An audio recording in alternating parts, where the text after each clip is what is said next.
untuk kembali ke surga Allah Azza wa Jalla. Allahumma salli wa sallim ala abdika wa rasulika sayyidina wa maulana Muhammadin wa ala alihi wa ashabihi ajma'in. Ya Allah, semoga salawat dan salam, berkah dan nikmat senantiasa Engkau curahkan untuk hamba kekasih-Mu, untuk baginda Nabi kita Muhammad alaihi salatu wassalam, yang kita tahu pintu-pintu surga tidak akan dibuka kecuali beliau yang pertama kali minta untuk dibukakan. Semoga salawat itu bersambung untuk keluarga beliau, untuk istri-istri beliau, untuk putra-putri beliau, dan untuk seluruh sahabat Nabi. Semoga Allah meridai kita bersama mereka. Amma ba'd. Jamaah rahimakumullah, ana berbahagia sekali bisa sampai ke Boyolali. Karena selama ini tempat yang sering ana kunjungi itu Surabaya. Sekarang ketemu Boyolali, Masya Allah ya. Ya itu, entah apakah nama-nama ini memang ada sejarahnya jemaah ya. Tapi yang jelas bumi ini milik Allah Azza wa Jalla. Dimanapun kita hidup, dimanapun kita berdiri, maka hendaklah kita mentauhidkan Allah Jalla Jalla. Bicara perseteruan antara kebenaran dan kebatilan, yang akhirnya iblis berhasil menggoda Nabi Adam alaihissalam, menurunkan dari surganya, dari surga Allah Jalla Jalaluhu. Allah Azza wa Jalla mengatakan di surat Taha ayat 123, Allah mengatakan qala bita minha jami'an, kalian berdua semua turun dari surga Allah Azza wa Jalla. Ba'dukum li ba'din adu, sebagian kalian musuh untuk sebagian lainnya. Ini penjelasan dari Allah yang sangat gamblang bahwa kita turun ke muka bumi ini bersama musuh kita. Sebagian kita adalah musuh untuk sebagian lain. Lalu apa yang harus dilakukan tatkala hidup berdampingan dengan musuh kita, iblis dan bala tentaranya? Maka Allah mengatakan fa imma ya'tiyannakum minni huda famanittaba'a hudaya fala yadhillu wa la yashqa. Maka apabila datang kepada kalian petunjuk dari aku, jadi kita memang diturunkan dari surga tapi dikasih petunjuk untuk kembali ke surga Allah Azza wa Jalla. Jamaah, semua manusia ingin hidup gembira dan berbahagia. Manusia sekarang sedang berpikir membuat alam atau membuat dunia yang tidak ada luka, duka, lelah, letih. Mereka sedang berpikir membuat dunia itu, tapi itu hanya dalam hayalan mereka. Kita tahu bagaimana yang punya Facebook itu, siapa namanya?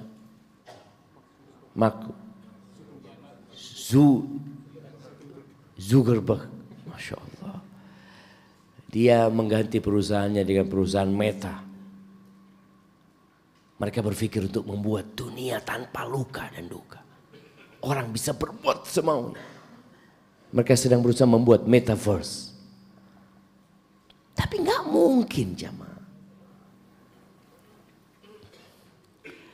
Itu keinginan. Dan Allah akan berikan keinginan kita. Ada sebuah tempat yang nggak perlu lagi capek. Kita ini sekarang kajian capek jamaah. Antum harus bangun sebelum subuh. datang ke sini, parkir gelap-gelap. Belum tentu pulang motornya ada. Kan wallahu a'lam, hadi dunia jemaah. Ini dunia. Nah, kita nggak tahu. Berapa banyak orang yang kerja dari pagi sampai sore belum tentu dapat apa-apa.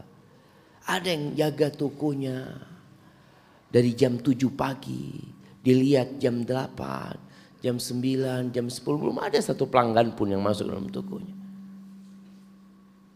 Sebagian kita berusaha makan enak, udah makan tahu-tahu sakit perut. Hadhihi dunya. Allah sediakan sebuah tempat yang gak perlu lagi kita capek, yang gak perlu lagi kita lelah. Dan subhadzul a'yun. Di sana ada semua yang diinginkan oleh jiwa manusia. Syahwat antum seperti apa Allah sediakan. Apa yang antum ingin lihat Allah tampilkan. Semua yang enak-enak ada di sana. Dan yang lebih penting dari semua itu, wa antum fiha khalidun. Kalian kekal di dalamnya selama-lamanya. Maka Allah katakan, famanittaba'a hudaya fala yadhillu wala yashqa. Yang mengikuti petunjukku maka wala yashqa. Yang mengikuti petunjukku maka dia tidak akan tersesat dan tidak akan menderita. Ada dua yang Allah akan berikan. Kita tidak akan salah jalan dan kita tidak akan menderita. Namun banyak orang tidak mau mengikuti petunjuk. Mereka mengikuti nafsu. Karena kalau mengikuti petunjuk itu berat. Iya. Kata Nabi alaihi salatu wassalam, huffatil jannah bil makari. Jalan balik ke surga itu dikelilingi dengan segala yang dibenci oleh jiwa manusia. Kita nggak suka, artinya jalan menuju ke sana itu berat. Wa huffatin nar bisyahawat. Adapun neraka itu dikelilingi dengan syahwat. Pokoknya kalau antum mau masuk neraka nggak usah belajar sudah. Nggak usah datang kajian, nggak perlu. Terus gimana Ustaz? Udah ikutin syahwat antum. Ikutin semua keinginan antum. Nanti sampai ke neraka. Na'udzubillahi minan nar. Allah berjanji akan menurunkan petunjuk. Allah utus nabi-nabi. Nabi Adam, Nabi Nuh, terus sampai kepada Nabi kita Muhammad alaihi salatu wassalam. Dan hari ini kita berada di Ma'hadil Quran. Allahu Akbar.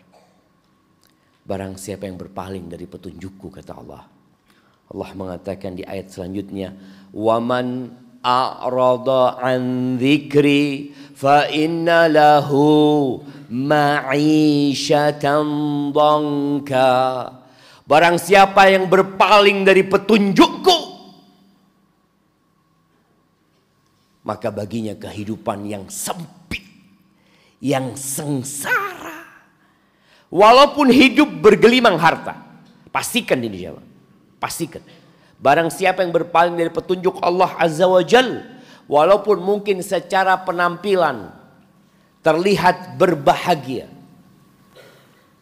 secara harta terlihat berlimpah ruah, secara jabatan tampak dihormatin dan dihargai manusia, tapi apa kata Allah? Fa inna lahu, maka sesungguhnya ini vonis bagi dia, ma'isyah, kehidupan bongka yang sempit. Oleh kita kadang-kadang melihat ada orang tinggal di rumah yang besar, tapi rumah besar itu jadi kecil buat dia.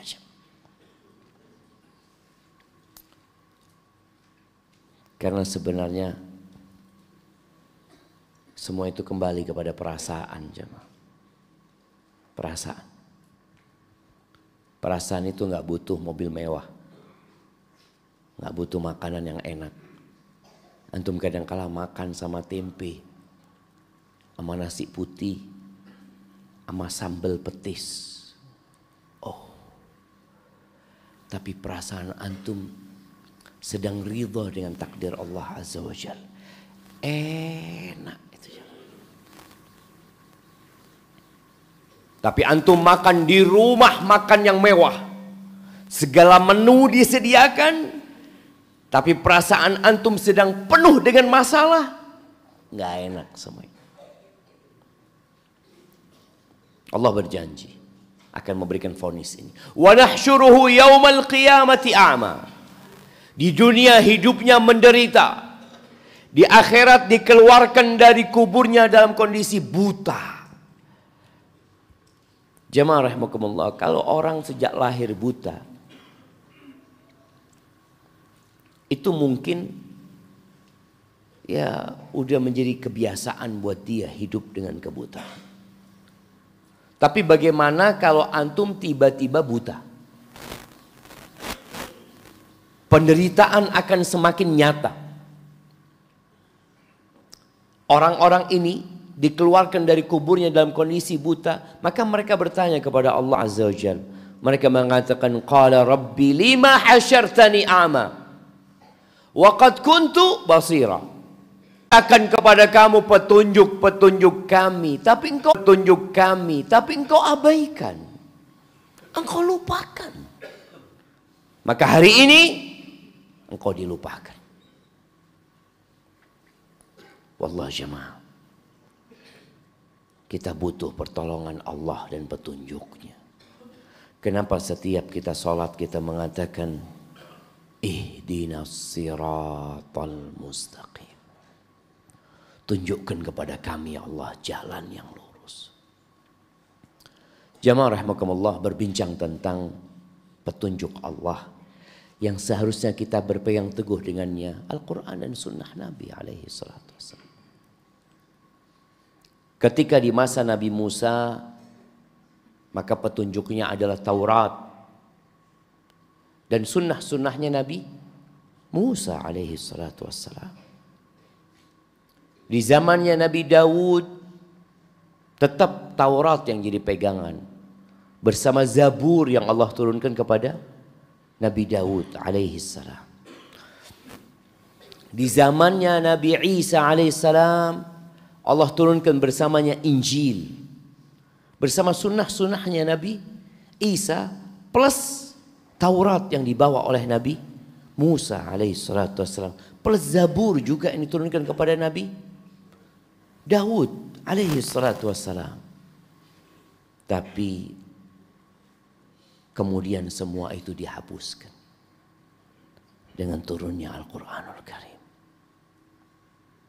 Barang siapa yang mengikuti petunjuk yang Allah turunkan yang sesuai dengan masanya, maka Allah akan sampaikan mereka ke surga. Di surat Al-Maidah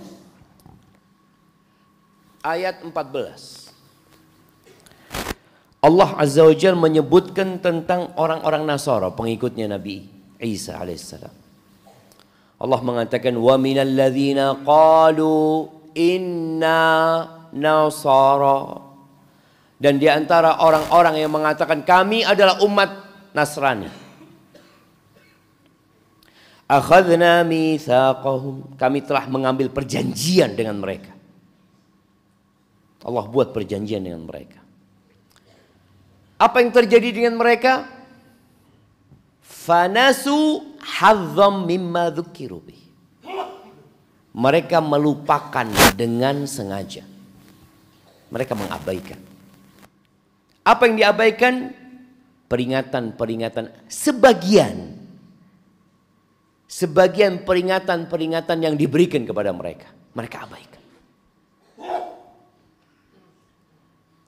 Terus apa hukuman yang Allah berikan kepada mereka? Fa'aghrayna bainahumul adawata wal baghdha ila yaumil qiyamah. Gara-gara mereka melupakan dengan sengaja, yakni mengabaikan sebagian peringatan Allah yang diberikan kepada mereka dalam kitab yang Allah turunkan kepada mereka, Allah berikan hukuman kepada mereka.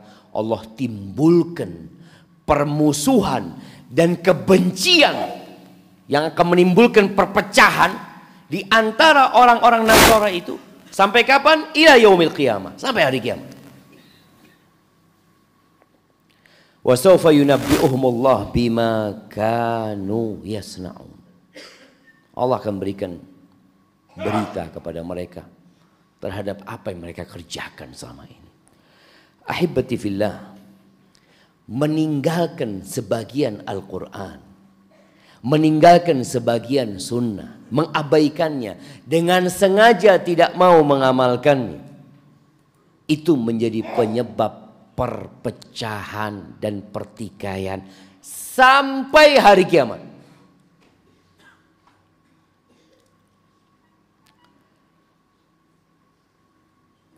Kalau kita ngelihat ya, munculnya kelompok Khawarij. Mereka ini adalah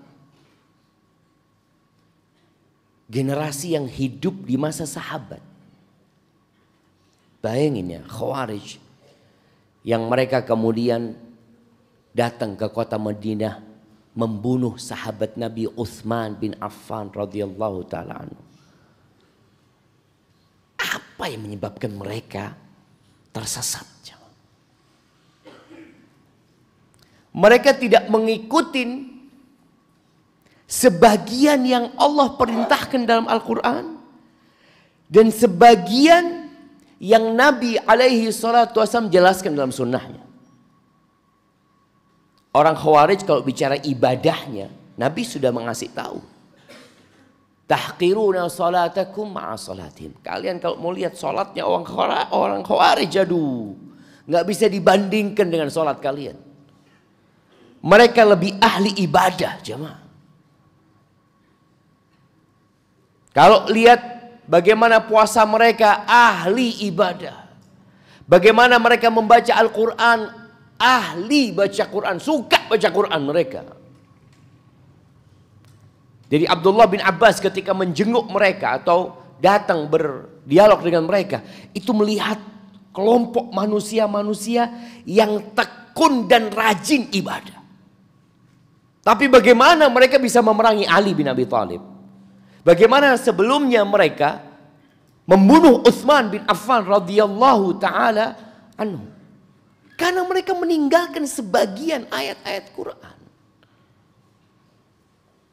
Allah Azza wa Jalla mengatakan, ya ayyuhalladzina amanu athi'ullah wa athi'ur rasul wa ulil amri minkum. Wahai orang-orang yang beriman, taatlah kepada Allah dan taatlah kepada Rasul dan pemimpin-pemimpin kalian. Allah perintahkan untuk taat. Mereka nggak taat pada pemimpinnya. Lu pemimpinnya zalim, pemimpinnya melakukan kesalahan. Subhanallah. Mereka ya berpikir untuk memperkaya diri mereka dan melupakan kalian. Apa sikap kami wahai Rasulullah, kata para sahabat? Atuhum haqqahum. Udah kalian berikan hak mereka. Berikan hak pemimpin kalian. Apa haknya? Dengarkan dan taat selama tidak dalam kemaksiatan. Terus berkaitan dengan hak kita. Wasallallahu alladzi lakum. Hak kalian minta sama Allah Rabbul Alamin. Di situ nas-nas dari hadis jelas. Bagaimana Nabi SAW menyuruh taat kepada pemimpin fil mansyati wal makrah. Baik engkau dalam kondisi suka, nggak suka, taat. Khawarij meninggalkan ayat dan hadis-hadis ini. Mereka mungkin memahami dengan pemahaman mereka. Apa yang terjadi? Mereka bunuh Utsman. Mereka bunuh Utsman radhiyallahu taala anhu. Salah satu sahabat yang dijamin masuk surga dibunuh sama mereka. Mereka mengaku orang yang paling mengamalkan sunnah. Mereka mengaku itu, jemaah. Tapi ternyata nggak semuanya diamalin. Mereka pilih-pilih. Maka dalam rangka berpegang teguh dengan Al-Quran dan Sunnah, amalkan semua, jalankan. Kullun min indillah, semua dari Allah Azza wa Jalla. Abdurrahman bin Muljam. Siapa yang kenal sama Abdurrahman bin Muljam? Abdurrahman bin Muljam ini Masya Allah penghafal Al-Quranul Karim. guru Al-Quran.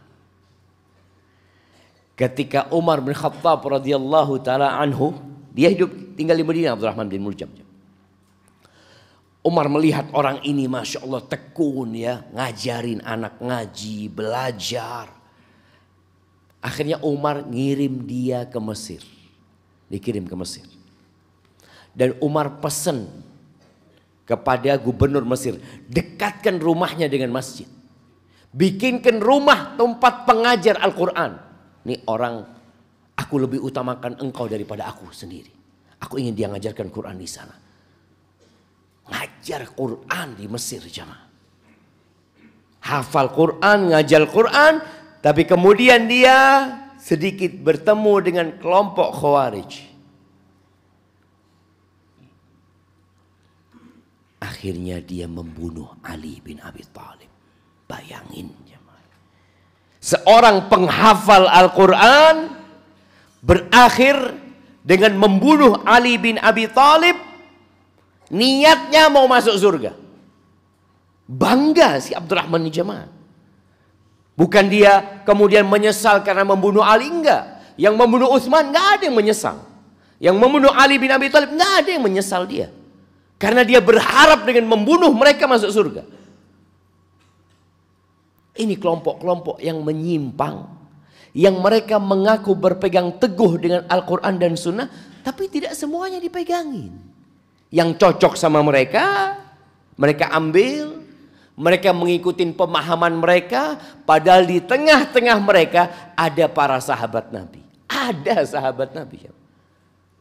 Ketika mereka melakukan pembunuhan kepada Utsman, kepada Ali bin Abi Thalib, banyak sahabat yang masih hidup pada waktu itu.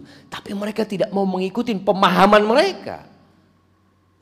Mereka memahami Al-Quran ya sesuai dengan yang mereka inginkan.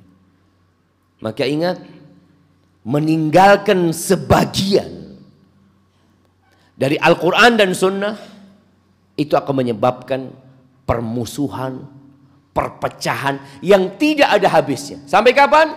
Ila yaumil qiyamah. Sampai hari kiamat. Ahibati fillah. Ini contoh wasiat Nabi SAW. 5 hari sebelum Nabi kita meninggal dunia, Nabi SAW itu berusaha untuk sholat di masjid. Beliau tanya, orang-orang udah pada sholat belum? Kata mereka. Akhirnya Nabi SAW mengatakan, tolong tuangkan kepada aku 7 wadah air yang belum dibuka dari 7 sumur yang berbeda. Akhirnya Nabi duduk seperti di ember ya, tapi embernya punya Hafsah pada waktu itu yang terbuat dari tembaga. Nabi duduk di dalamnya, kemudian disiramin sama istri-istrinya. Siramin sampai Nabi seger. Nabi merasa agak segeran, kemudian Nabi keluar. Tapi keluar Nabi itu dipopong jemaah. Dibopong sama sahabat Nabi, diantar sampai duduk di mimbar. Beliau nggak bisa berdiri, beliau duduk di mimbar itu. Lalu beliau memberikan wasiat. Ada panjang. Ini hadis diriwayatkan oleh Imam Muslim dari Jundab bin Abdullah. Dia mengatakan, sami'tun nabiyya sallallahu alaihi wasallam qabla an yamuta bi 5. Aku mendengar Nabi alaihi salatu wasallam berpidato 5 hari sebelum beliau meninggal dunia. Alaihi salatu wasallam. Di antara yang beliau katakan adalah, ala wa inna man kana qablakum. Ketahuilah, sesungguhnya orang-orang sebelum kalian kanu yattakhiduna al-qubur atau kanu yattakhiduna qubur anbiya'ihim wa salihihim masajid. Orang-orang sebelum kalian, orang Nasara, orang Yahudi dari kalangan Bani Israel, mereka itu menjadikan kuburan-kuburan nabi-nabi mereka dan orang-orang soleh di antara mereka masjid-masjid. Jadi kuburannya para nabi, kuburannya orang soleh dibangunkan masjid. Mereka sholat di tempat itu, mereka menghadap ke kuburan itu. Nabi mengatakan ini kepada para sahabat, ini wasiat dari Nabi SAW. Ala fala tattakhidul qubura masajid. Jangan jadikan kuburan-kuburan itu masjid. Ini pesan Nabi SAW. 5 hari sebelum meninggal dunia. Lalu beliau tekankan, inni anhakum an dzalik. Aku melarang kalian melakukan itu. Rawahu Muslim. Baca kitab-kitab 4 madhab. Dari kalangan madhab Hanafi, madhab Maliki, madhab Syafi'i, madhab Hambali. Semua melarang. Nggak ada yang membolehkan. Kenapa? Karena Nabi melarang. Tatkala hadis ini diabaikan, disepelekan, nggak mau diamalkan, maka yang akan terjadi adalah keributan di antara umat. Nabi melarang. Lalu ada yang mengatakan nggak apa-apa. Loh ya Allah, ini Nabi. Kalau bapak kita yang wasiat sama kita, bapak kita wasiat sama kita, jadikan rumah ini umpamanya tempat tahfidz Al-Quranul Karim. Apakah kita akan abaikan wasiat dari bapak kita? Itu bapak kita. Kita akan jalankan wasiat itu. Gimana ini wasiat Rasulullah Sallallahu Alaihi Wasallam? Dengan dalih apa wasiat Nabi ditinggalkan? Yang hadisnya semua ulama sepakat dengan kesahihannya, diriwayatkan oleh Imam Muslim. Tapi ternyata banyak di antara kita yang belum mengamalkan. Sebagian. Ingat, orang-orang tersesat bukan karena meninggalkan Quran semuanya, sunnah semuanya. Fanasu hadzan. Ada bagian yang mereka tidak mau ingin. Dan kalau kita lihat tadi Khawarij, mereka punya pemikiran tersendiri. Mereka merasa pemimpinnya nggak adil, maka mereka kudeta, mereka bunuh. Karena mereka ingin keadilan dan kedamaian buat negeri. Tapi ingat, kita itu berjalan di atas qala Allah, qala Rasul. Baru kita akan sampai ke tempat tujuan kita, ke surga Allah Jalla Jalaluh. Kita ngelihat di negeri kita, tatkala ada orang-orang yang mungkin mereka membuat teror dengan meledakkan dirinya di sebuah tempat ibadah umat yang lainnya umpamanya. Mereka minta apa coba? Mereka berharap apa? Surga loh coba. Surga coba. Dan di kota Madinah, Allahu Akbar, di kota Rasul SAW. Jadi kalau bicara teror itu di kota Nabi terjadi. Tadi dibunuhnya Utsman bin Affan di kota Rasul SAW. Beberapa tahun yang lalu, di bulan Ramadan, di luar pagar Masjid Nabawi, tatkala waktu berbuka tiba, orang-orang sudah pada menggelar makanan untuk berbuka. Ada seorang pemuda, telat dia datangnya. Para tentara dan polisi yang mengamankan itu bukannya di luar pagar. Mereka bikin sufrah. Ketika lihat ada anak muda ini telat, dikatakan ta'al fadhal, kata dia. Buka di sini, kata dia. Bukan nih sama tentara dan polisi. Lagi berbuka dia meledakkan dirinya. Berharap apa? Surga. Apa penyebabnya tadi? Meninggalkan sebagian.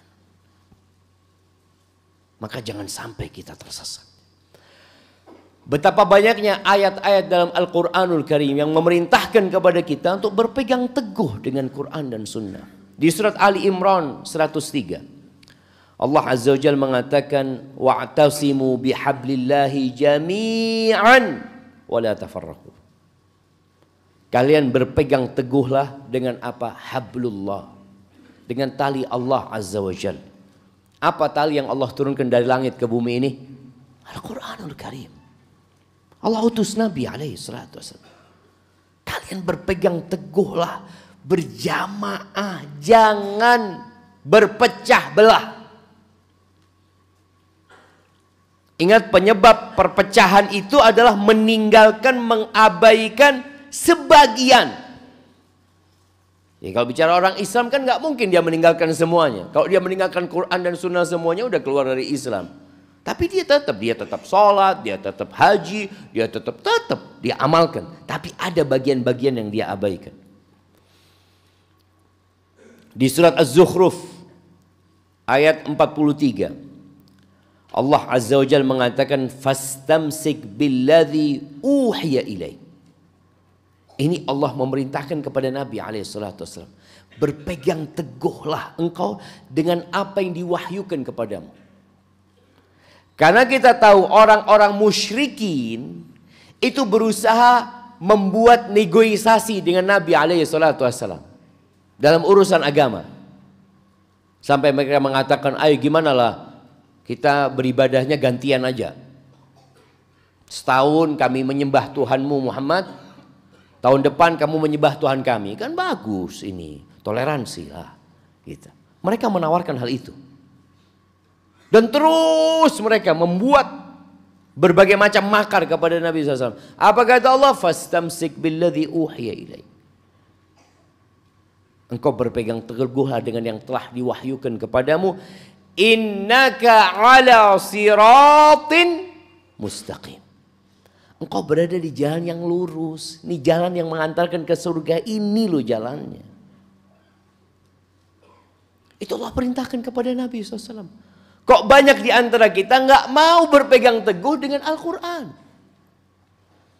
Bahkan sekarang muncul kelompok-kelompok yang beranggapan bahwasanya ayat-ayat Al-Quran sudah nggak relevan lagi. Sudah zamannya. Iya dulu pakai tuh Quran, sekarang udah nggak relevan, udah zaman 2022 1444. Allahu Akbar jemaah.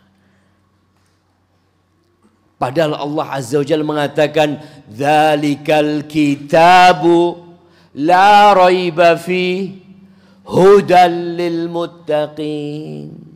Itu kitab nggak ada keraguan di dalamnya. Muncul orang yang meragukan Al-Quran. Mengaku muslim. Petunjuk buat orang-orang yang bertakwa. Ada cerita kawan di Bandung sana kalau nggak salah.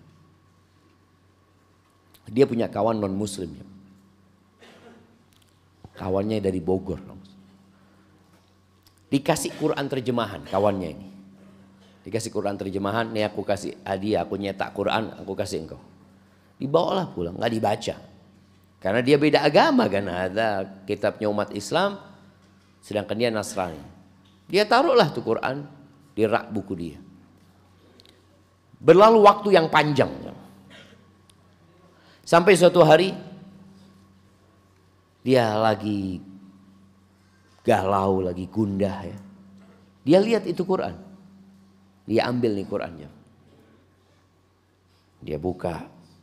Dibuka-buka. Pertama ketika dia buka Quran, dia cari pengarangnya. Siapa yang ngarang buku ini, kata dia. Iya. Karena biasanya orang kalau suka baca itu dia kepingin tahu, bu ini buku karangan siapa. Dia bolak-balik nggak ada pengarangnya. Gimana buku kayak gini nggak ada pengarangnya. Mulailah dia buka Al-Fatihah. Dia baca artinya, dia nggak bisa bahasa Arab ya. Dia baca artinya. Terus dia baca Al-Baqarah. Kan Al-Fatihah sama awal Al-Baqarah kan satu halaman kan. Dia baca. Ini kitab tidak ada keraguan. Di dalamnya petunjuk buat orang-orang bertakwa. Kata dia sombong banget buku ini, kata dia. Nggak ada keraguan di dalamnya. Orang biasanya kalau awal nulis buku itu, mohon maaf ya atas kekurangan, atas kesalahan, kelalaian, saya manusia biasa. Kan biasanya seperti itu. Ini buku langsung la raiba fi. Nggak ada keraguan di dalamnya. Subhanallah, dia baca tuh Quran. Akhirnya dia masuk Islam. Nggak ada keraguan di dalamnya. Muncul orang-orang kemudian meragukan. Apa yang kau hendak cari? Semua Allah jelaskan dalam Al-Quranul Karim. Mau berbincang tentang masalah kehidupan rumah tangga, ada penjelasannya. Berbincang tentang bagaimana hubungan antar negara, antar negara ada dalam Al-Quranul Karim. Hubungan tentang bagaimana ketika manusia berada di medan perang, ada penjelasannya dalam Al-Quranul Karim. Bagaimana orang persiapan untuk latihan perang, ada dalam Al-Quranul Karim. Bicara urusan ekonomi, bagaimana di pasar, bagaimana berjualan, sistem apa yang dipakai, ada dalam Al-Quranul Karim. Kau mau cari apa? Yang menurunkan Al-Quran ini yang menciptakan dunia. Quran ini bukan hasil pemikiran Muhammad alaihi salatu wassalam. Enggak. Berbicara tentang masa yang lalu dan masa yang akan datang. Itu Quran. Makanya kalau ada orang yang mengatakan enggak relevan, Quran ini berbicara 1000 tahun ke depan. 2000 tahun ke depan. Entah puluhan ribu tahun kalau dunia ini masih ada, Islam berbicara hal itu dalam Al-Quranul Karim. Al-Quran berbincang tentang ketika engkau keluar dari kuburan. Gimana prosesmu keluar dari kuburan? Itu dibicarakan di sana. Jadi bukan bicara tentang tahun 2022. Setelah itu pun sudah dibahas. Makanya kesian kalau ada orang yang Islam mengatakan nggak relevan. Gimana sih nggak relevan? Islam bicara tentang penimbangan amalmu nanti. Maka Allah katakan innaka ala siratim mustaqim. Engkau berada di jalan yang lurus. Jangan dengerin suara-suara sumbang itu. Engkau ikutin yang diturunkan kepadamu. Di surat Al-Jathiyah ayat 18. Allah Azza wa Jalla mengatakan thumma ja'alnaka ala syari'atin minal amr fattabi'ha wa la tattabi' ahwa alladhina la ya'lamun. Kemudian kami jadikan engkau di atas syariat, di atas hukum-hukum dalam urusan ini. Allah letakkan itu. Dan Nabi dijadikan di atasnya. Lalu apa kata Allah? Fattabi'ha, ikuti. Jadi sebenarnya kita ini nggak perlu capek-capek jamaah. Tinggal ngikutin. Kayak antum kalau masuk tol mau ke Jakarta, antum tinggal ngikutin apa? Udah ikutin petunjuk. Antum mau kemana? Mau ke Jakarta udah ikutin. Oh Jakarta lurus, ngiri. Ikutin aja sampai Jakarta. Tapi kalau antum di jalan dikasih petunjuk, kanan Jakarta, kiri Semarang. Anda mau ke Jakarta tapi kayaknya Anda mau lewat kiri. Kayaknya ini petunjuknya salah ini. Loh.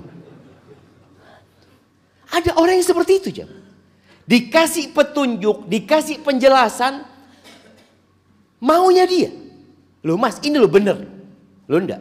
Mungkin saya ditipu mungkin.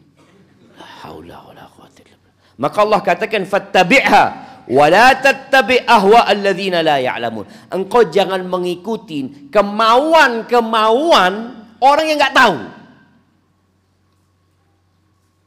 Memang paling repot kita ngasih tahu orang yang sok tahu.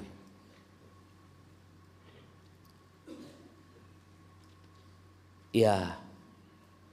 Kadang-kala naik mobil itu ada dua orang yang duanya merasa tahu jalan. Itu biasanya ribut ya. Kanan kiri. Kiri, loh enggak. Tutup jalannya di sana. Kiri mas. Sungguhan ya. Tahu tutup ya apa? Ikut sudah. Tahu-tahu tutup. Ya tutup kan? Iya. Suruh siapa ikut anak antum? Loh anak juga udah tahu seperti itu. Itu kan kadang-kadang orang-orang ini meraba-raba zaman. Orang itu meraba-raba. Ketika dia mau pergi ke satu tempat, dia meraba-raba. Oh kayaknya jalan sini lebih sepi. Oh kayaknya jalan sini. Dia meraba-raba. Ini Allah sudah kasih tahu yang pasti. Yang bakal menyampaikan ke surga. Kita nyari yang masih meraba-raba. Di surat Al-A'raf ayat 3. Allah mengatakan ittabi'u. Kalian ikuti. Ikuti apa? Ma unzila ilaikum min rabbikum. Yang telah diturunkan kepada kalian dari Tuhan kalian. Loh, tahu dari mana Quran itu firman Tuhan? Kan sebagian orang berpikir seperti itu. Iya, memang firman Tuhan. Oh, itu kan klaim sepihak. Mana buktinya kalau itu firman Allah Azza wa Jalla? Iya, kalau engkau nggak percaya Al-Quran itu firman Tuhan, Allah sudah membuat sebuah tantangan sejak 1444 tahun yang lalu. Allah turunkan firman-Nya, "Qul in kuntum fi raibin mimma nazzalna ala 'abdina fa'tu bi suratin min mithlihi." Jazakallahu khairan. Katakan, kalau kalian ragu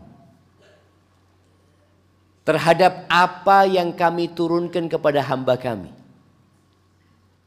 maka kalian buat satu surat saja.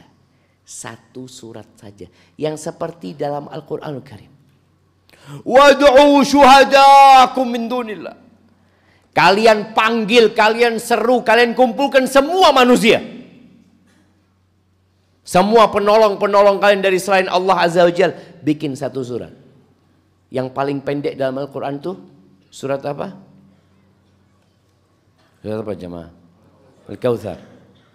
Nah, dan tantangan itu berlaku sampai hari ini jemaah. Dan tidak ada satupun yang bisa membuat seperti satu surat dari Al-Quranul Karim. Nggak ada. Maka kalau kita lihat ada orang yang menjelek-jelekkan Islam, yang menuduh Islam dengan macam-macam, ngomong aja. Buktikan. Orang itu kadang-kadang kalau diajak ngomong ya ngelantur. Buktikan satu surat.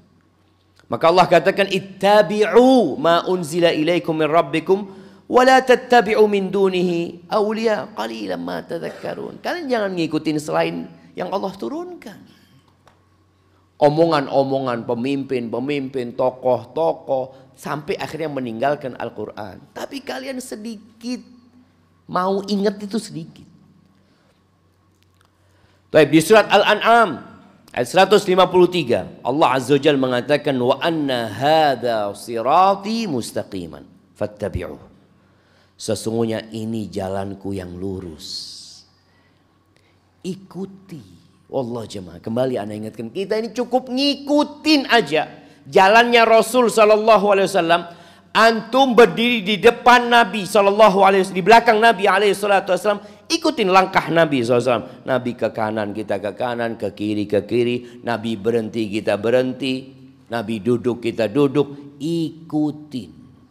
Ini jalan yang lurus. Fattabi'uh, ikutin sudah. Wala tattabi'us subul. Jangan ngikutin jalan-jalan kecil yang lainnya, jangan. Oh mungkin ini jalannya lebih pintas, nggak ada jemaah. Ada sebagian orang mengatakan, sudah antum kalau mau masuk surga ikutin ana, ikutin Ustadz Fulan. Nggak. Tahu dari mana Ustadz Fulan masuk surga? Tahu dari mana guru Fulan masuk surga? Nggak ada yang tahu. Maka kita tidak boleh mengikuti seorang pun tanpa menimbangnya dengan Al-Quran dan Sunnah kecuali Rasulullah SAW. Jadi kalau mau mengikuti perorangan, ikutin siapa? Rasulullah Sallallahu Alaihi Wasallam. Masuk surga. Jangan ikutin jalan-jalan yang lainnya. Fatafarraqa bikum an sabili. Kemudian kalian akan bercerai-berai dari jalan itu. Dzalikum wassakum bihi la'allakum tattaqun. Itu wasiat dari Allah agar kalian bertakwa kepada Allah Azza wa Jalla.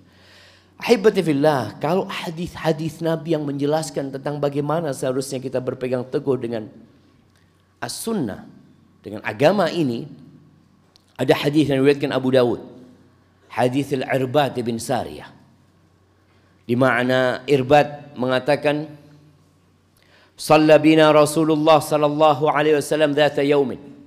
Pernah suatu hari Nabi alaihi salatu wasallam jadi imam salat bersama kami. Thumma aqbala alaina. Selesai salat beliau menghadap kepada kami. Fawa'adhana. Hari itu Nabi memberikan mau'izah, memberikan nasihat kepada kami. Mau'izatan balighatan. Sebuah nasihat yang sangat menyentuh. Zarafat minhal uyun wa wajilat minhal qulub. Nasihat itu membuat air mata meleleh, membuat jantung bergetar. Faqala qailun, ada yang berkata di antara para sahabat Nabi ketika melihat kondisinya begitu mengharukannya. Mereka mengatakan, ya Rasulullah, ka'anna hadhihi mau'izatu muwaddi'in, famada ta'at ilaina. Ya Rasulullah, seakan-akan nasihat ini nasihat orang yang akan berpisah. Apa wasiatmu kepada kami ya Rasulullah? Maka Nabi mengatakan, usikum bitaqwallah was-sam'i wat-ta'ah wa in 'abdan habasyian. Aku wasiatkan kepada kalian untuk senantiasa bertakwa kepada Allah, taat, patuh kepada pemimpin kalian walaupun budak dari Habasyah. Fa innahu, ini yang penting. Semuanya penting jemaah. Cuma yang berkaitan dengan pembahasan kita. Fa innahu man ya'ish minkum ba'di fa sayara ikhtilafan katsira. Maka sesungguhnya siapa saja di antara kalian yang hidup setelah aku mati, maka dia akan mendapati banyak perselisihan. Dan itu terjadi. Akan mendapati banyak perselisihan. Katanya Ustadz Fulan boleh. Katanya Ustadz Fulan nggak boleh. Ustadz Fulan bilang boleh nggak boleh. Terus apa yang anda ikuti? Ya. Kita akan masuk ke penghujung akhir tahun Masehi. Kita masuk bulan November, Desember.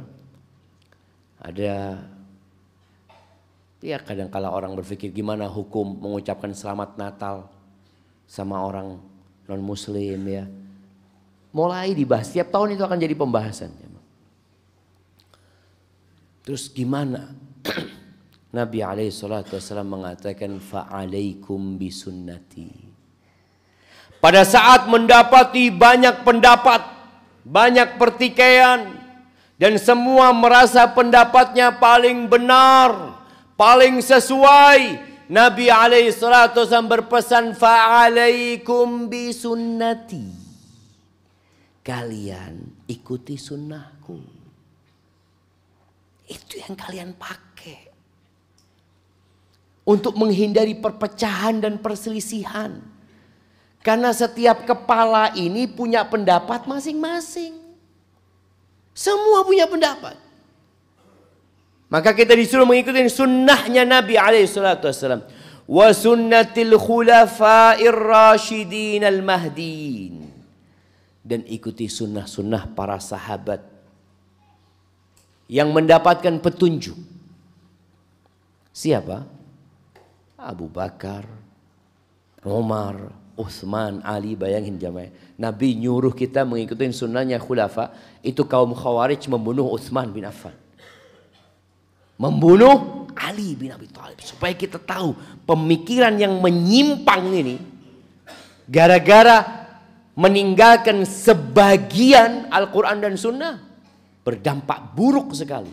Nabi menyuruh kita mengikuti, mereka malah membunuh yang seharusnya diikuti. Jadi tatkala kita mendapati pertikaian, perselisihan, fa'alaikum bisunnati wa sunnatil khulafa'ir rasyidin al-mahdiin min ba'di. Kurang apa kita jemaah? Udah dikasih petunjuk yang sebelumnya kita dikasih tahu akan terjadi masalah. Tugas kita cuma mengikuti. Dari tadi fattabi ikutin. Tamassaku biha wa'addu 'alaiha bin nawajid. Kalian pegang. Pegang tuh gini jemaah. Pegang tuh sunnahku. Pegang sunnah-sunnah para khulafa'ur rasyidin.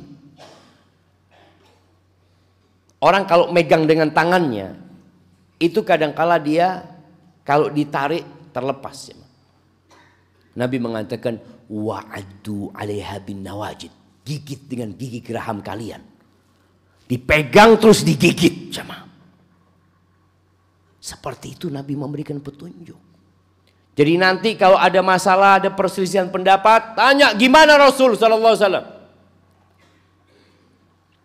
Oh, Nabi kan tidak hidup berdampingan dengan orang-orang non-muslim. Kata siapa? Nabi hidup bertetanggaan sama orang Yahudi. Di kota Madinah, Nabi datang ke kota Madinah, kompleks penduduk Madinah itu. Orang kadang-kadang berpikir, enggak, cuma umat Islam aja, maka nggak pernah interaksi dengan orang-orang non-muslim. Allahu Akbar. Di sana berinteraksi. Kumpul sama orang Yahudi, membuat perjanjian, menulis kesepemahaman untuk menjaga negeri bersama-sama. Itu di kota Madinah, jemaah. Kumpul sama orang Yahudi. Tapi kan nggak kumpul sama orang Nasrani. Taib Umar bin Khattab radhiyallahu anhu. Sahabat-sahabat yang lainnya. Ketika Umar menerima kunci Masjidil Aqsa. Itu Masjidil Aqsa sebelumnya di bawah kekuasaan siapa? Umat Nasrani.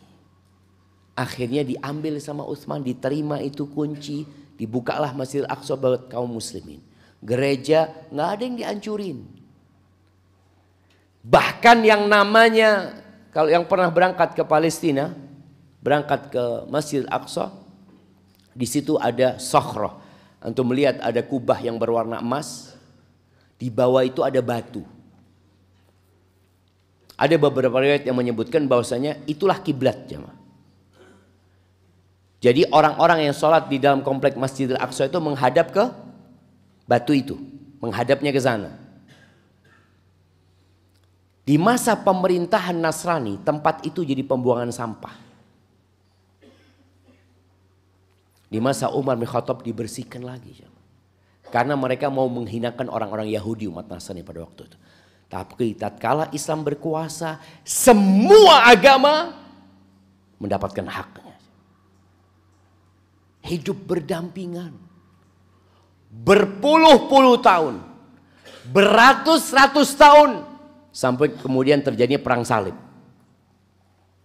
Yang mereka menguasai Masjidil Aqsa dengan membunuh dan membantai umat Islam. Selama ratusan tahun itu bagaimana umat Islam kumpul sama orang-orang Nasrani? Ya mereka toleransi. Tapi kalau sudah urusannya agama, lakum dinukum waliyadin. Sudah kamu mau mengadakan acara kamu, ya silakan, itu acaranya kamu. Kami nggak perlu ikut-ikut. Acara kami juga nggak perlu ikut-ikut kalian. Lakum dinukum waliyadin.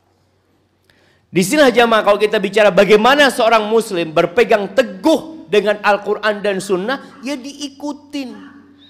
Ketika terjadi pertikaian, terjadi perselisihan, kemana kita kembali? Fa in tanaza'tum fi syai'in farudduhu ilallahi war rasul. Kalau terjadi pertikaian di antara kalian, kembalikan kepada siapa? Kepada Allah. Allah turunkan Al-Quran Karim.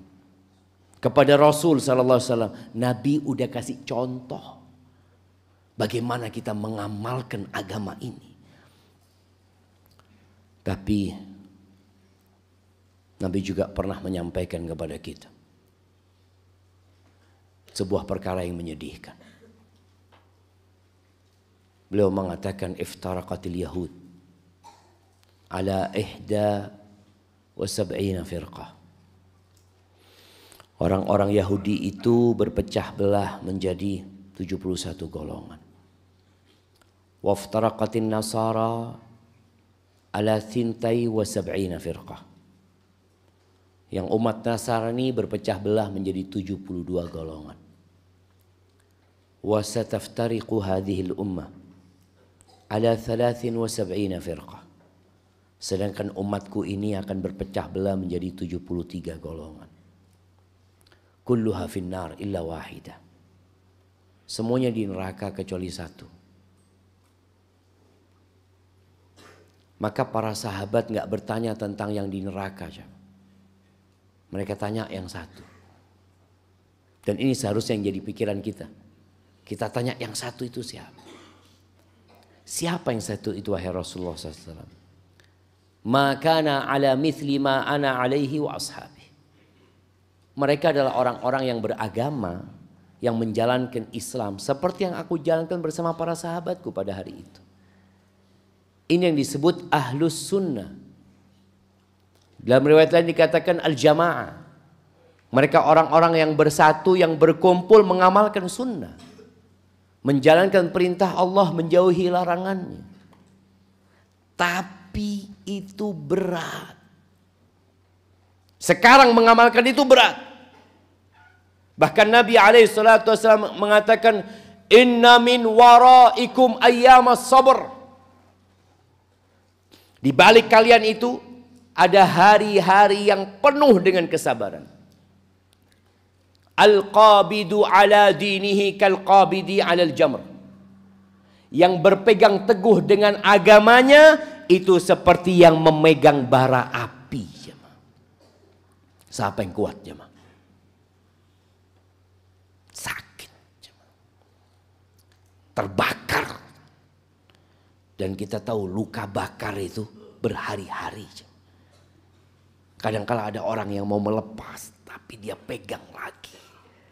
Dikucilkan di masyarakat, ya.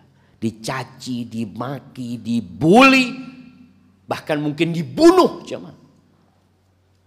Sebagaimana dibunuhnya sebagian sahabat Nabi SAW. Kemudian di riwayat lain Nabi SAW mengatakan, lil mutamassiki fihi bima antum alaihi lahu au ajru khamsina minkum. Buat orang yang berpegang teguh dengan agamanya seperti yang antum kerjakan, yakni sahabat Nabi radhiyallahu taala anhum, itu akan mendapatkan pahala 50 orang di antara kalian. 50 orang. Maka sahabat bertanya, awaminhum ya Rasulullah, mungkin 50 orang dari mereka maksudnya.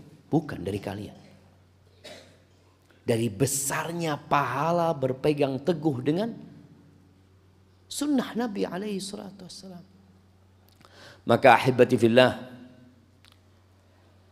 ada beberapa faedah yang ingin ana sampaikan sebelum kita masuk ke sesi tanya jawab, ya. Yang pertama, keyakinan itu diambil dari Al-Quran dan Sunnah. Diambil dari apa yang Allah jelaskan dalam Al-Quranul Karim dan Sunnah-Sunnah Nabi SAW, serta yang disepakati oleh para ulama dari salaf umat ini. Yang kedua, memahami Al-Quran dan Sunnah ini dengan pemahaman siapa? Antum tahu ada orang yang belajar ilmu tanpa talaqi, tanpa belajar sama guru. Ketika dia baca Al-Quran, dia membaca Alif Lam Mim Nashrah laka sadrak. Karena dia nggak belajar sama guru. Padahal alam nashrah laka sadrak, tapi bacanya Alif Lam Mim. Kenapa loh? Waktu dia baca Al-Baqarah Alif Lam Mim kata dia. Kan sama Alif Lam Mim. Di alam nashrah juga Alif Lam Mim.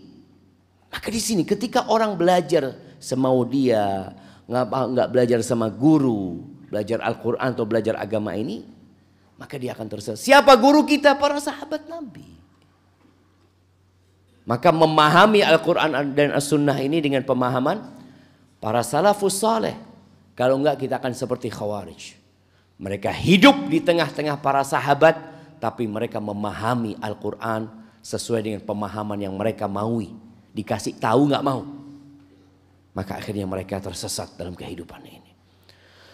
Kemudian yang ketiga, dalil-dalil dari Al-Quran dan Sunnah itu jangan ditentangkan dengan akal. Oh, ini bertentangan dengan akal, ini nggak masuk akal. Ketahuilah, akal itu harus menerima Al-Quran dan Sunnah tanpa menentang. Ada sebagian yang berpendapat, di mana ada maslahat di situ ada agama. Pokok ada maslahat, ya sudah, berarti agama juga mendukung hal itu. Nggak benar. Di mana ada Al-Quran dan Sunnah, di situ ada maslahat. Pokoknya di mana ada perintah Allah, perintah Nabi, di situ ada maslahat. Jadi bukan dibalik. Karena ada orang yang menjadi akal sebagai ukuran. Pokoknya yang masuk akal dia terima. Yang baik menurut akal dia akan jalankan. Al-Quran dan Sunnah dia timbang dulu dengan pemikiran dia. Enggak. Maka ingat, nggak boleh kita mempertentangkan Al-Quran dan Sunnah dengan akal kita. Kemudian yang keempat, berpegang teguh dengan Al-Quran dan Sunnah ini adalah nikmat yang paling agung yang Allah berikan kepada kita, agar kita selamat dari fitnah-fitnah yang ada.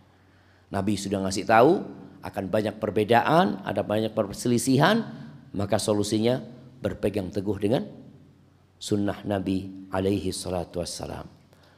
Kemudian bicara akal lagi. Ingat, Al-Quran dan Sunnah ini nggak ada yang bertentangan. Karena ada orang yang dengan akalnya mengatakan, oh Quran ini bertentangan dengan Al-Quran, Sunnah ini bertentangan dengan Al-Quran. Nggak ada.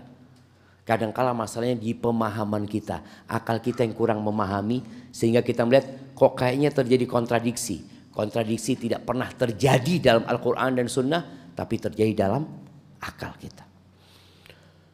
Kemudian jalan yang paling ringkas, yang paling cepat menyampaikan kita ke surga Allah Azza wa Jal adalah dengan mengikuti sunnah Nabi alaihi salatu wassalam. Al-Hasan Al-Juzjani rahimahullah, dia pernah ditanya, kaifat tariq ilallah, gimana jalan menuju kepada Allah itu gimana? Faqal at-turuq ilallah kathira, ada banyak jalan menuju kepada Allah Azza wa Jalla. Ya, orang buat jalan-jalan dia pikir itu menuju kepada Allah. Wa awdahu turuqi wa ab'aduha 'ani syubah, dan jalan yang paling jelas, yang paling jauh dari kesesatan, dari syubhat adalah ittiba'us sunnah, kata beliau, mengikuti sunnah Nabi SAW. Qaulan wa fi'lan wa azman wa aqdan wa niyatan. Jalan yang paling cepat, yang paling jelas adalah mengikuti sunnah Nabi. Ucapan Nabi diikutin, perbuatan Nabi diikutin, keinginan-keinginan Nabi kita ikutin, niat-niat kita ikutin, keyakinan-keyakinan Nabi kita ikutin. Kenapa? Beliau mengatakan karena Allah berfirman, wa in tuti'uhu tahtadu. Kalau kalian mengikuti dia, kalian dapat hidayah. Terus ditanya lagi, kaifat tariq ila sunnah? Lalu gimana jalan menuju kepada sunnah? Faqala mujanabatul bid'ah. Menghindari perkara-perkara yang baru dalam urusan agama ini. Menghindari perkara-perkara yang tidak dicontohkan dengan Nabi SAW. Hindari. Bid'ah engkau hindari. Wattiba ma ajma alaihi sadrul awal min ulama'il Islam. Engkau ikutin yang disepakati dengan generasi pertama umat ini, dari ulama-ulama Islam. Wattaba'ud an majalisil kalam wa ahli.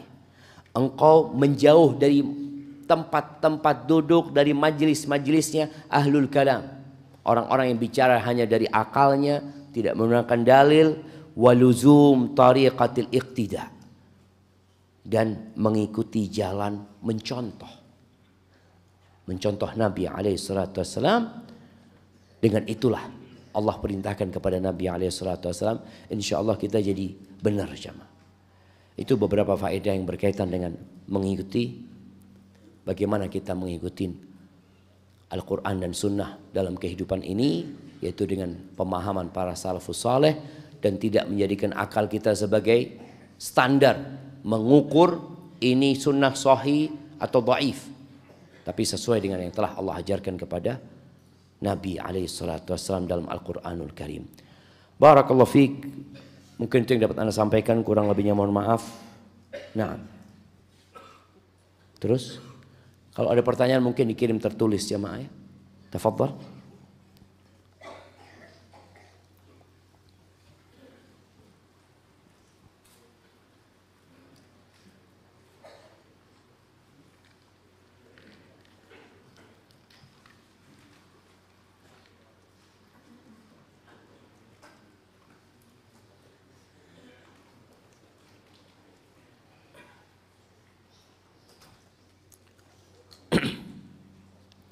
Assalamualaikum warahmatullahi wabarakatuh. Ustaz, saya baru saja bangkit dari putus asa. atas musibah iman. Karena ketika menghadapi ujian saya tidak lari kepada Allah, tapi lari kepada syahwat. Mohon nasihatnya Ustaz. Mohon doanya agar bisa istiqamah dan husnul khatimah. Ahibati fillah. Ya, Nabi SAW menjelaskan bahwa semua amalan itu ada masa semangatnya. Syirah.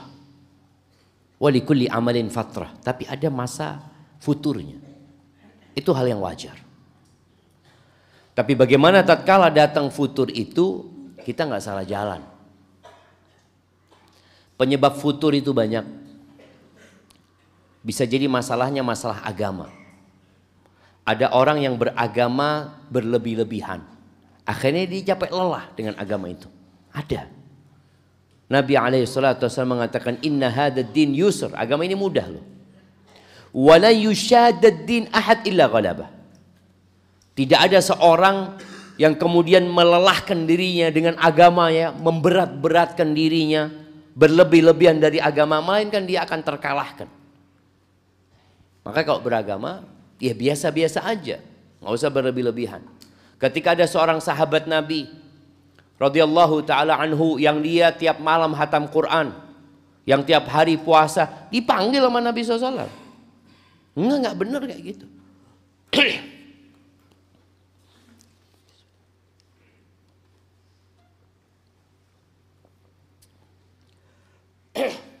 Nah, jadi akhirnya Nabi menegur sahabat itu, dikasih arahan. Engkau hatamkan Al-Quran tiap bulan. Engkau puasa, kata Nabi SAW, sebulan 3 hari. Artinya agama ini mudah, ada hal-hal yang jangan sampai memberatkan kita. Biasanya orang kalau baru beragama itu jamaah, baru hijrah, semangat jemaah. Sampai yang sunnah dianggap wajib. Sampai yang mubah dianggap haram. Kadang-kadang seperti itu. Akhirnya dia akan bertahan. Sampai waktu dia, ya Allah kok berat banget ya. Ya itu masalahnya. Masalahnya engkau beranggapan yang sunnah wajib, yang mubah dianggap haram. Atau yang makruh dianggap haram sama engkau. Masalah kedua, masalah ekonomi. Orang itu boleh jadi futur karena ekonomi. Gara-gara Covid kemarin umpamanya, usahanya bangkrut ya. Akhirnya dia lebih sering menyendiri. Ada seorang istri yang cerita jamaah, suaminya hampir bunuh diri. Gara-gara kemarin Covid itu. Bangkrut semuanya habis. Tapi alhamdulillah Allah selamatkan dia. Itu boleh jadi masalah ekonomi. Orang kalau lagi seneng ada yang bisa beribadah bagus, tapi kalau lagi susah sulit beribadah. Ada yang masalah sosial kadang-kala. Yang berkaitan dengan rumah tangga kadang-kala.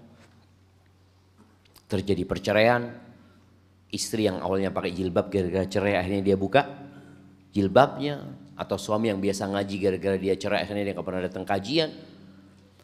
Maka bagi yang sedang putus asa, innallaha yabsutu yadahu bil-lail, kata Nabi SAW, liyatuba musi'un nahar.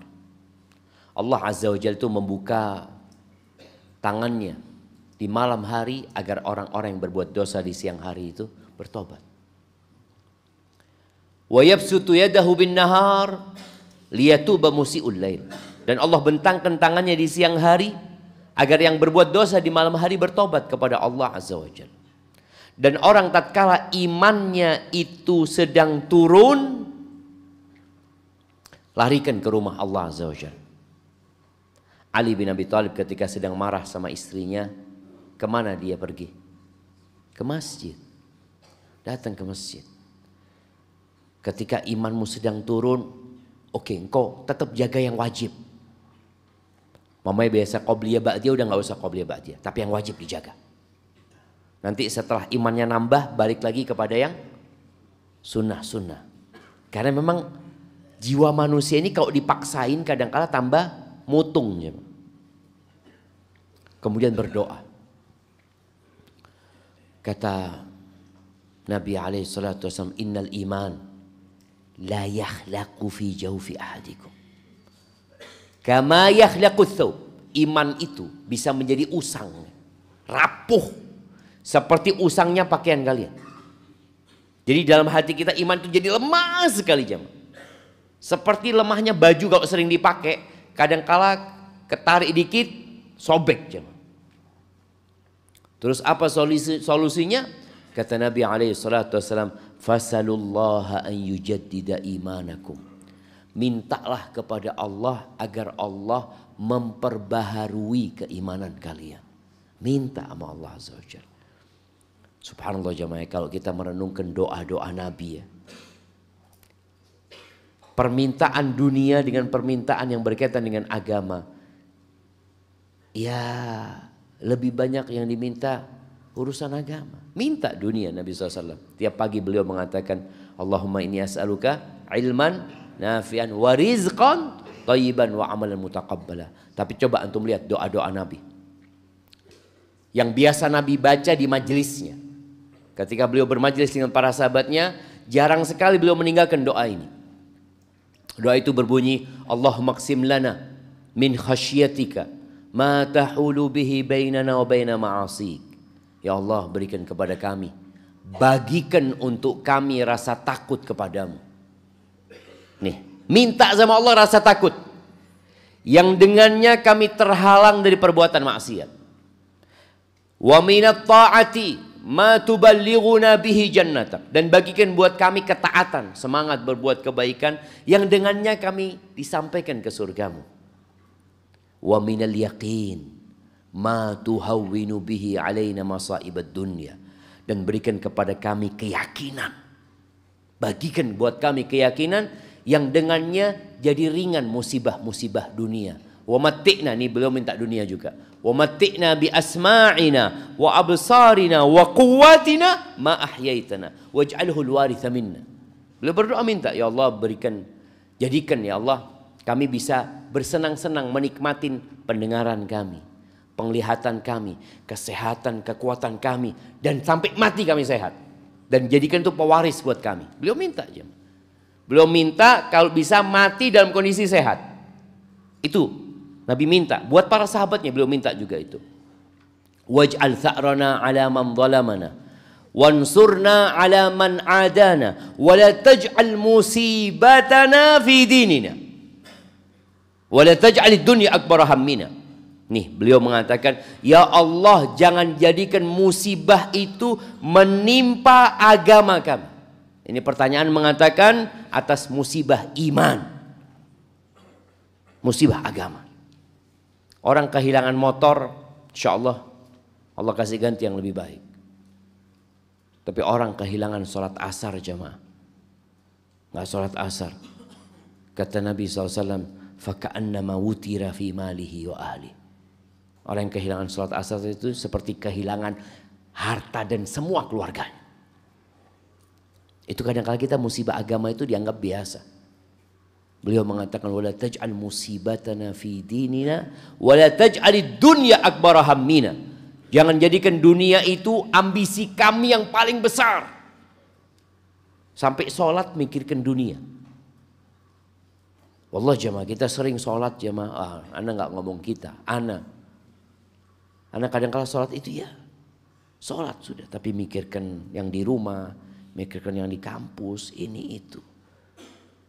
Ditanya tadi imam, coba antum tanya sama diri antum, tadi imam sholat subuh baca surat apa ya? Al-Fatihah Ustaz. Jelas Al-Fatihah. Ya jelas Al-Fatihah lah jemaah. Jadi memang kadang-kadang tadi kita perlu doa, minta sama Allah SWT. Minta ya muqallibal qulub, tsabbit qalbi ala dini. Antum enggak harus nunggu waktu mustajab jemaah doa. Oh nanti ana mau doa ketika sujud, ana mau doa sebelum salam. Antum duduk di warung antum, di motor antum, di ranjang antum baca ya muqallibal qulub, tsabbit qalbi ala dinik. Minta sama Allah Subhanahu wa taala. Barakallahu fikum. Ustadz, mohon nasihatnya. Orang tua saya sering salahkan aktivitas kajian dan semacamnya. Gara-gara rezeki dunia saya yang belum mapan. Sementara saya juga masih bekerja untuk dunia. Jazakallah khair. Ya jemaah. Allah mengatakan wabtaghi fima ataakallah ad-dar al-akhirah wa la tansa nasibaka minad dunya. Kata Allah, carilah dengan apa yang Allah karuniakan kepadamu, cari akhirat. Jadi ambisinya akhirat. Jangan lupa kalian hidup di dunia. Jadi seorang muslim itu nggak boleh malas. Kalau bicara tadi mereka menyalahkan aktivitas kajian, ya dilihat. Apakah antum ketika cari dunia itu malas-malasan, ketika kajian semangat? Coba kalau semangat antum kerja cari dunia seperti semangat antum kajian. Kadang-kala orang tua berpikir seperti itu. Maka kita perlu lihat jemaah. Rasul SAW pernah bersama para sahabatnya melewatin seorang pemuda. Yang pemuda ini Allahu Akbar, semangat kerja cari dunia. Disebutkan dalam riwayat itu fara'au min nasyatihi wa jaladih. Sahabat ini melihat semangatnya, dedikasi kerjanya tinggi banget nih orang. Lalu mereka mengatakan, ya Rasulullah, laita hadza fi sabilillah. Mereka mengatakan, andai kata yang seperti ini dilakukan dalam rangka jihad di jalan Allah Azza wa Jalla. Di sini ada persepsi yang salah tentang bekerja. Maka Nabi SAW menjelaskan kepada para sahabatnya, in kana kharaja yas'a ala auladihi sigharan, kalau orang ini bekerja dalam rangka memberikan nafkah kepada anak-anak yang masih kecil, fahuwa fi sabilillah, dia di jalan Allah. Yang kedua, in kana kharaja yas'a ala abawaini syaikhaini kabirain, kalau dia bekerja dalam rangka memberikan nafkah kepada kedua orang tuanya yang sudah sepuh, fahuwa fi sabilillah, dia juga di jalan Allah. Yang ketiga, in kana kharaja yas'a yu'iffa nafsahu, kalau dia bekerja dalam rangka menjaga kehormatan dirinya supaya nggak jadi sampah di masyarakat, nggak jadi benalu di masyarakat, nggak ngerepotin orang lain. Dia bekerja dalam rangka mencukupi dirinya, mungkin juga untuk menikah nantinya, fahuwa fi sabilillah, maka dia di jalan Allah. Jadi ingat, bukan cuma menuntut ilmu yang di jalan Allah, bekerja pun bisa di jalan Allah kalau niatnya benar. Tapi ada yang keempat, yang kata Nabi SAW, in kana kharaja yas'a riya'an wa mufakharatan fahuwa fi sabilis syaitan. Tapi kalau dia bekerja dalam rangka berbangga-banggaan, dalam rangka pamer dengan apa yang dia miliki, maka dia di jalannya syaitan. Jadi sekarang antum harus semangat bekerja dengan niat tadi. Tapi jangan lupa tetap belajar untuk ilmu. Karena kadangkala ada orang yang waktunya kerja ngaji. Waktunya kerja ngaji. Orang tua lihat, loh kapan kerjanya anak ini. Loh antum waktunya ngaji, waktunya kerja. Jadi muslim itu Masya Allah, Umar bin Khattab ketika di Madinah itu nggak tiap hari ngaji. Karena dia waktu itu bersama satu orang Ansor jaga onta-onta. Mereka sedang mengembalakan onta-onta jamaah di luar kota Madinah. Akhirnya datang ke kota Madinah gantian sama orang Ansor ini. Jadi kalau hari itu Umar datang, orang Ansor yang jagain. Besoknya seperti itu. Jadi kita harus tetap menjadi orang yang sesuai dengan yang diinginkan oleh Allah dan Rasulnya. Belajar tetap, kerja juga tetap. Bukan menjadi aib muslim itu kaya. Jangan antum berpikir kalau muslim pakai mobil bagus, ya Allah ini duniawi banget. Belum tentu jamaah. Bisa jadi yang jalan kaki duniawi banget, cuma dia nggak dapat aja fulusnya. Karena ini urusan ambisi, urusan dalam hati ya, bukan urusan yang kita lihat jamaah.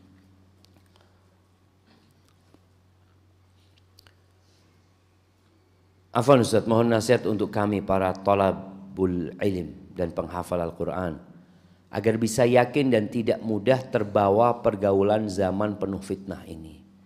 Karena kebanyakan kita mampu taat dan soleh saat di pondok, akan tetapi ketika di rumah sering terkalahkan dengan berbagai macam ujian.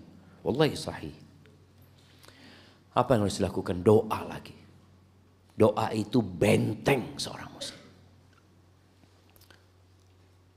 Nabi Yusuf alaihissalam, bagaimana tatkala dia dikejar-kejar oleh perempuan.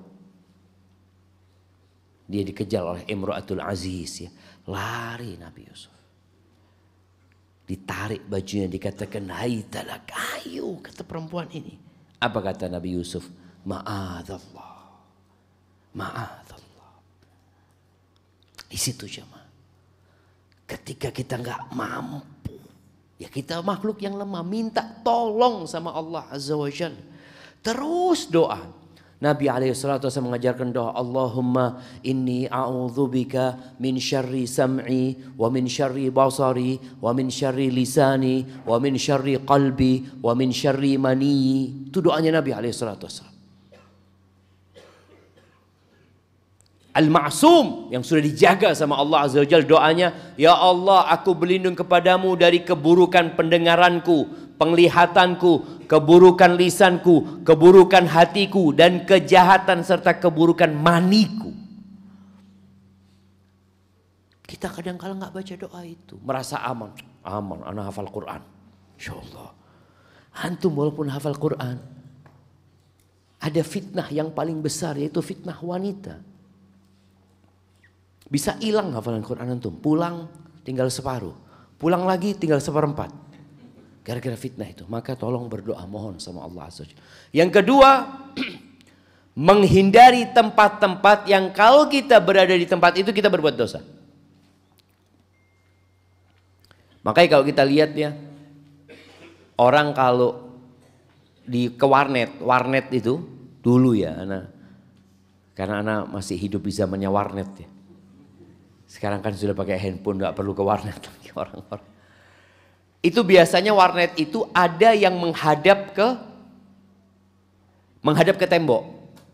Jadi orang yang lewat itu kelihatan dengan apa yang dilihat. Itu sepi jemaah. Tapi yang menghadap ke orang dibikin itu biasanya ramai. Ketika antum lemah imannya dan antum pegang handphone, peganglah handphone yang bisa dilihat sama orang. Jadi ketika antum lihat sama orang, ada yang bantu jagain antum. Bantu menguatkan antum. Tapi kalau antum sendirian, berat. Maka ingat sama Allah Subhanahu wa ta'ala. Yang ketiga, antum harus ketika pulang itu memperbanyak aktivitas yang bermanfaat. Olahraga umpamanya. Apalah kegiatan-kegiatan yang bermanfaat. Urusan dunia ya. Urusan dunia, kadang-kala anak lihat ada kebiasaan-kebiasaan yang bagus umpamanya